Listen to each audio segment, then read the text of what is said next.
On July 28, 2025, Brazil's Vice President Geraldo Alckmin stated that the government's efforts are focused on addressing the threat of tariffs announced by the US administration, set to take effect on August 1st, as several key export sectors of the country are being heavily impacted. The US has announced a 50% tariff on imports from Brazil, a measure that US President Donald Trump has linked to judicial actions against former president and ideological ally Jair Bolsonaro, who is accused of plotting a coup.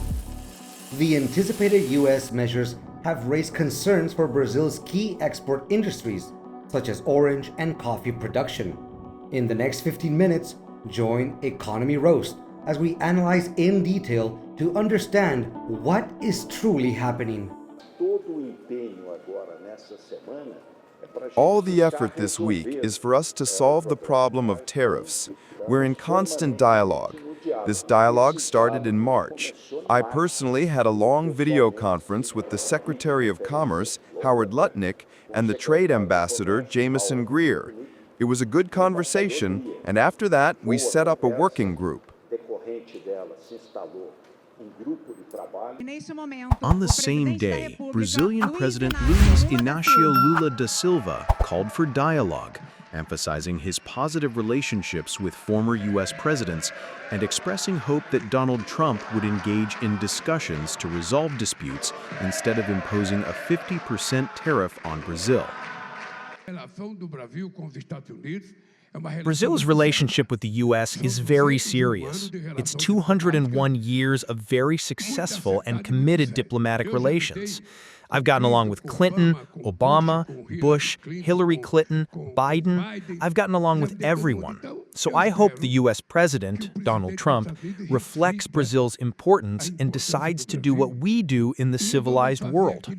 Is there a disagreement? Yes. Sit down at a table, put the disagreement aside, and let's try to resolve it. And not abruptly, individually making the decision to tax Brazil 50%. The new 50% U.S. tariff threatens Brazil's key seafood exports, such as tilapia, red snapper, and spiny lobster.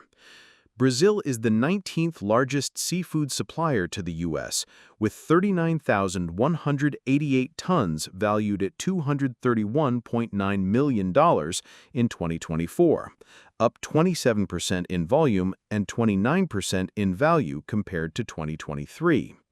Of this, tilapia accounted for 10,119 tons, $51.1 million. Red snapper, 4,742 tons, $42.1 million, and spiny lobster, 827 tons, $34.1 million. Brazil is Latin America's largest economy. While the U.S. is its second largest export market, it accounts for only 12% of Brazil's export revenue compared to its largest partner, China, which represents about 28%.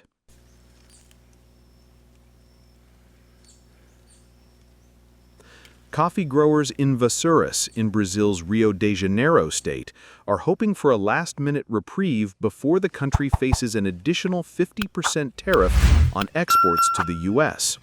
This South American nation supplies about one-third of the coffee consumed in the U.S., the world's largest coffee drinking country, shipping approximately 8 million 60-kilogram bags annually in recent years, according to industry groups. Coffee producers and other commodity exporters are hopeful for a solution before the deadline. It's a coffee that is exported in very large quantities. Brazil is the largest producer and exporter in the world, so there will be a surplus of coffee, and the tendency is for it to lower prices here in Brazil.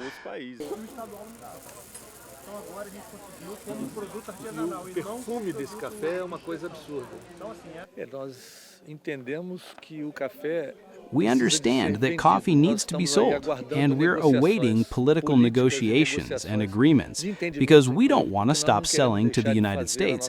Coffee is a global commodity, so we need to also bring this coffee to the United States, which is a major consumer of Brazilian coffee. para os Estados Unidos, que é o grande consumidor do café do Brasil, né? Coffee shop owners in Los Angeles, USA, are also facing difficulties, as the 50% tariff imposed by the Trump administration on Brazilian coffee threatens to disrupt their businesses. This tariff comes at a particularly challenging time for the coffee industry, which has already seen sharp price increases due to production shortages and climate change in Brazil. Now, coffee shop owners must confront tough choices: absorb the additional costs, pass them on to customers, or potentially compromise on quality.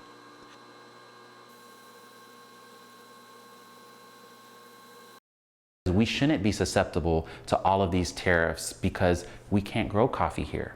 There's only two states that can grow coffee, well, two places in the U.S. that grows coffee. One of them is our territory, Puerto Rico, and the other is Hawaii, right? But outside of that, we can't do that. So to impose those same tariffs on a product that doesn't even qualify for those same descriptions of what should be manufactured here, I think is an error on the policy and should be an amendment to the policy. So ultimately, I do believe that the U.S. does need to manufacture more goods. So I agree with that. The policy on tariffs to help to encourage that, to restrict and make it more expensive to not manufacture goods that should be manufactured here, I do agree. However, coffee is not one of those things. And the reason why Brazilian coffee is so key in our wholesale business is because it's the foundation for most blends, because of its affordability, because of its accessibility, and its consistency is pretty much found in almost every blend you can find out there on the market. And so we like using this bean when we refer to our wholesale customers because of the low price point. In comparison to a single origin, we're talking almost maybe $3 difference per pound. The U.S. coffee industry has long relied on imports, with domestic production meeting only about 1% of consumption demand. Brazilian coffee is particularly vital due to its affordability and versatile blending capabilities. Recent years have brought numerous challenges, including a 70% surge in coffee prices last year due to supply shortages. Now with the frost and the weather patterns changing with the Brazilian coffee, along with the tariffs, now you've seen coffee prices jump. And even for us, we're having to pass that on to our wholesale accounts because at the end of the day, it's just the industry changing. And so for us, our number one line of defense is to use an alternative source that's comparable. So again, that's where the Colombian coffee comes into play. But still, unfortunately, the quality and the price point of Brazilian coffee is so crucial in the industry. So unfortunately, it's just going to be passed on to the consumer, which is what we've been seeing lately, or the businesses are going to have to seek a lower quality grade of coffee. I would call Brazil the entryway into the coffee world because of the price point consistency. And so now it's going to be harder to get into the industry. It's going to be harder to find a good business model because a typical coffee shop margin is only about 5%. And so we're fighting to find that profit within that 5%. And now with this, we're gonna have to get really creative.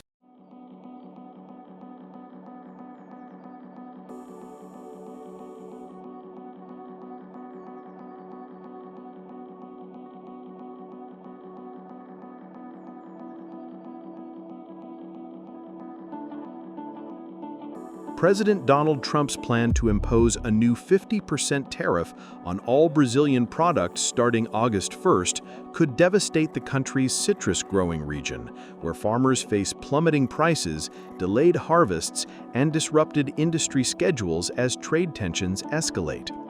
From Brazil's perspective, a country that relies on the U.S. for about 42% of its orange juice exports, valued at $1.31 billion in the season ending in June, this tariff is a disaster. Brazil accounts for 70% of U.S. orange juice imports, and the new tariff would represent a 533% increase over the current $415 per ton tariff on Brazilian orange juice, creating challenges for companies like Coca-Cola and Pepsi in the U.S.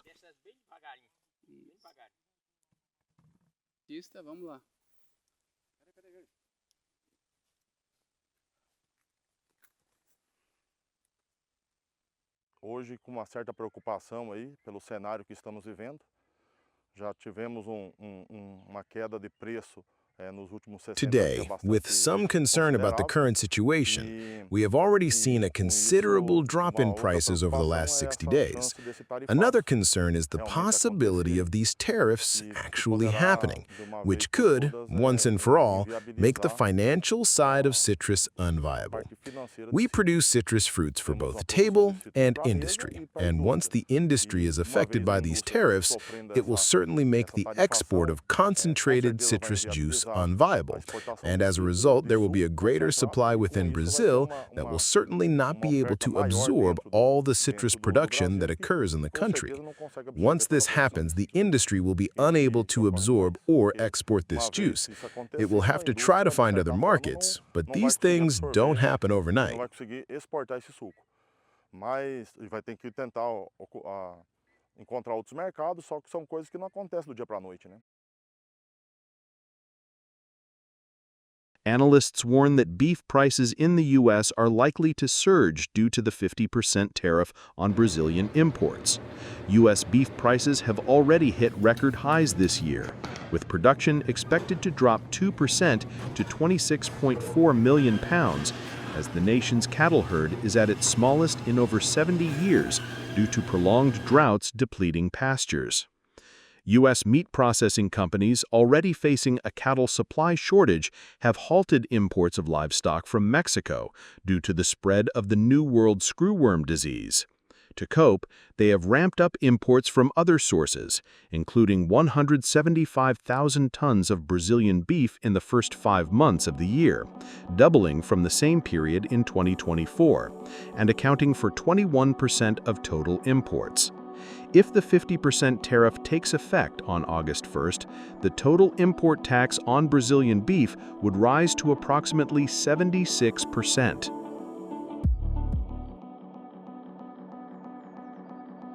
The Brazilian government will establish a committee with business participation to review trade policies with the U.S. In addition to imposing retaliatory tariffs, the law also allows Brazil to restrict imports, ban investments, and suspend intellectual property rights of U.S. companies, among other measures.